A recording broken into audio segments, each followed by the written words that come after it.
اعوذ باللہ من الشیطان الرجیم، بسم اللہ الرحمن الرحیم۔ السلام علیکم۔ ہم پناہ مانگتے ہیں اللہ کے دشوارے ہوئے شیطان سے، شروع اللہ کے نام کے ساتھ جو بہت مہربان نہایت رحم کرنے والا ہے۔ ہمارا آج کا اسماء الحسنی ہے القابض۔ القابض کا لفظ قبض سے نکلا ہے۔ قبض کہتے ہیں مٹھی کو۔ مٹھی کیا ہے؟ مٹھی ہاتھ کی وہ شکل ہے جو اس وقت بنتی ہے جب آپ کچھ اس میں دبا لیتے ہیں، بھلے وہ پیسے ہوں یا ہوا۔ اسی سے قبض کا معنی ہے کچھ ہاتھ میں اکٹھا کر لینا، کچھ پکڑ کے یعنی جکڑ کے رکھنا، زور سے بھینچ لینا۔ اسی سے قبضہ کا لفظ نکلا ہے۔ کسی شے پہ قبضہ کر لینا، اس پر قابو پا لینا، اس کو اپنے ہاتھوں میں دبا لینا۔ قبض کا ایک معنی کنٹرول کرنا بھی ہے، ایک معنی دباؤ ڈالنا بھی ہے۔ یقیناً اس سے آپ کو قبض کے لفظ کی سینس سمجھ آ گئی ہوگی۔ قابض کون ہے؟ جو قبضہ جما لیتا ہے۔ اور القابض کون ہے؟ وہ جو ہر انسان، ہر حیوان، ہر شے پر قبضہ رکھتا ہے۔ ہم جب قبضہ کا لفظ پڑھتے ہیں تو ذہن میں ایک منفی معنی ابھرتا ہے، جیسے کسی نے ناجائز قبضہ کر رکھا ہو، حالانکہ قبضہ ناجائز نہیں ہوتا۔ ناجائز قبضہ ناجائز ہوتا ہے۔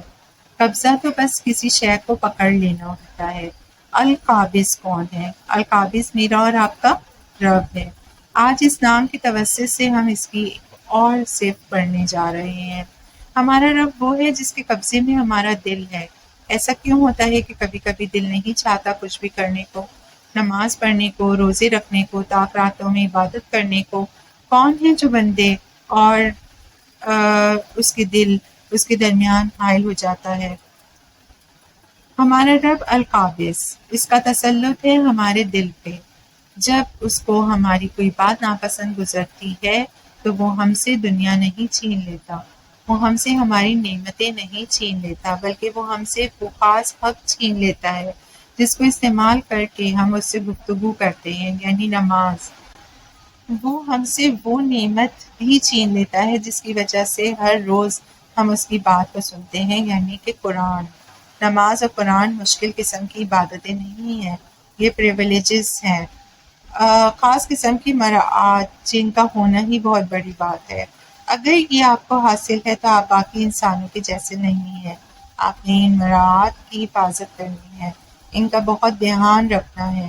آپ کا دل اللہ کے ہاتھ میں ہے، اسے آپ کی آنکھوں یا ہاتھوں یا زبان سے سرزد ہوا کوئی کام برا لگا تو وہ آپ کے دل کو ان مراعات سے پھیر دے گا اور پھر دل ان میں نہیں لگے گا۔ اس سے آپ نے ہمیشہ اللہ تعالیٰ سے دعا مانگنی ہے کہ جو دلوں کو پلٹنے والا ہے وہ آپ کے دل کو قرآن اور نماز پہ قائم رکھے۔ دوسروں کے دل بھی اللہ تعالیٰ کے قبضے میں ہیں۔ ہم زندگی کا ایک بڑا حصہ اس تشویش میں گزارتے ہیں کہ دوسرے ہمارے بارے میں کیا سوچتے ہیں۔ اگر ہم صرف اللہ تعالیٰ کے بارے میں سوچیں اور اپنا امیج اس کے سامنے ٹھیک رکھیں تو دوسروں کے بارے میں ہمیں پریشانی نہیں ہوگی۔ وہ دوسروں کے دلوں پہ قابض ہے، وہ اپنی مرضی سے جب چاہے کسی کے دل کو ہم سے پھیر دے، جب چاہے کسی کے دل میں ہمارے لیے محبت ڈال دے۔ وہی ہے جو دوسروں کے دل ہماری طرف سے صاف کر سکتا ہے، اور وہ ان کے دلوں کو دھلا بھی سکتا ہے۔ وہ سب سے اہم ہے۔ اگر اس سے ہمارا معاملہ درست ہے تو وہ سب کے ساتھ معاملہ درست کر دے گا، کیونکہ جب ہم اس رب کو اپنے دوست بنا لیتے ہیں تو وہ ہر معاملے میں ہماری مدد کرتا ہے۔ یہ ہو نہیں سکتا کہ وہ ہمیں اکیلا چھوڑ دے۔ اس کے قبضے میں اور کیا کیا شے ہے؟ ہمارا رزق، وہ جو سب کا مسئلہ ہے۔ آج کا زمانہ ایسا ہے کہ ہر شخص اپنی نعمتوں کا اشتہار لگا کے بیٹھا ہے، اور جن کے پاس وہ نعمتیں نہیں ہیں وہ آنکھوں میں حسد لیے دوسروں کی نعمتیں تک رہے ہیں۔ رزق یا دولت سے خوشی نہیں خریدی جا سکتی، لیکن رزق کا ٹھوس ذریعہ ہونا انسان کو آزاد کر دیتا ہے۔ ہر ایک کو چاہیے اس کے بارے میں شرمندہ ہونا چھوڑ دیں۔ ہم سب کو مال و دولت کی ضرورت ہے تاکہ ہمیں بہت سے مسئلوں اور فکروں سے آزادی مل سکے، اور ہمارا رزق بھی اللہ تعالیٰ کے ہاتھ میں ہے، وہ اپنی مرضی سے اس میں سے عطا کرتا ہے۔ آپ اس سے زیادہ مانگیں گے تو وہ کیوں نہیں زیادہ دے گا؟ اس سے آپ کا رزق جکڑ کے کیا کرنا ہے؟ اس کے پاس خزانے ہیں زمین اور آسمان کی، تو وہ کیوں نہیں زیادہ دے گا؟ اس نے تو آپ کا رزق جکڑ کے کیا کرنا ہے؟ اور صرف آپ کو اتنا دیتا ہے وہ کہ جتنے کی اہلیت آپ ثابت کرتے ہیں۔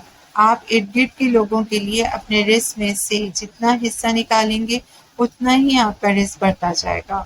آپ جتنا اپنے رشتہ داروں کے ساتھ اچھا سلوک کریں گے اتنا ہی رزق بڑھے گا۔ یہ حدیث سے ثابت شدہ ہے۔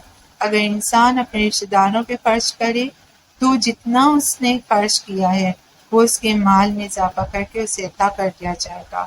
آپ نے اگر مہمانوں کے کھانے پہ 5,000 خرچ کیا ہے تو اللہ کا وعدہ ہے کہ آپ کو کچھ ہی عرصے میں وہ 5,000 کسی نہ کسی طریقے سے ملوا دے گا۔ اس لیے گھر آئے مہمانوں کے لیے دل تنگ نہ کریں۔ بہت سی خواتین دل تنگ کر لیتی ہیں اور بہت سے مرد بھی کہ مہمان خرچے کا سبب بنیں گے، جبکہ مہمان اپنا رزق ساتھ لاتا ہے۔ آپ جتنا کسی مہمان کو اچھا ٹریٹ کریں گے اتنا ہی آپ کا اپنا رزق کھلے گا۔ اور کیا ہے اللہ کے قبضے میں؟ ہمارا موڈ، ہماری خوشی، ہماری اداسی۔ کبھی کبھار انسان کو سب معلوم ہوتا ہے، تھراپی سے، فلسفوں سے، کتابوں سے، دانائی کی باتوں سے اسے سب معلوم ہوتا ہے کہ اس کا جب موڈ خراب ہو تو اس کی وجہ کیا ہے اور اس کا حل کیا ہے۔ تھیوری میں سب کچھ جاننے کے باوجود انسان ہر دفعہ اپنی اداسی سے لڑ نہیں سکتا۔ ایک جیسا فیز بار بار اس پر آتا ہے۔ ایسے میں جب کوئی ترکیب کارگر نہ ہو تو بس اپنے رب کو یاد کریں۔ وہ القابض ہے۔ ہمارا موڈ، ہماری خوشی سب اس کے ہاتھ میں ہے۔ وہ اس کو بدل سکتا ہے اور جب آپ اس سے مانگیں گے تو وہ اس کو کیوں نہیں بدلے گا۔ ہمارے حالات بھی اسی کے قبضے میں ہیں۔ ہمارے حصے کے کچھ دن بھی اس کے مٹھی میں ہیں۔ جب آپ اس سے دل سے دعا مانگیں گے اور اس کے احکامات پہ عمل کریں گے، کیونکہ اللہ کا وعدہ اعمال کے ساتھ ہوتا ہے، اس کے لیے سر کو جھکانا ہوتا ہے، تو وہ کیوں آپ کے حصے کی خوشیاں آپ کو عطا نہیں کرے گا۔ آپ نے صرف ان اچھے دنوں کو کمانا ہے۔ اپنے عمل سے، اپنی دعا سے، اپنی صاف نیت سے یہ ثابت کرنا ہے کہ آپ ان اچھے دنوں کے اہل ہیں۔ صرف وہی ہے جو دلوں کو بھی پلٹا سکتا ہے اور دنوں کو بھی۔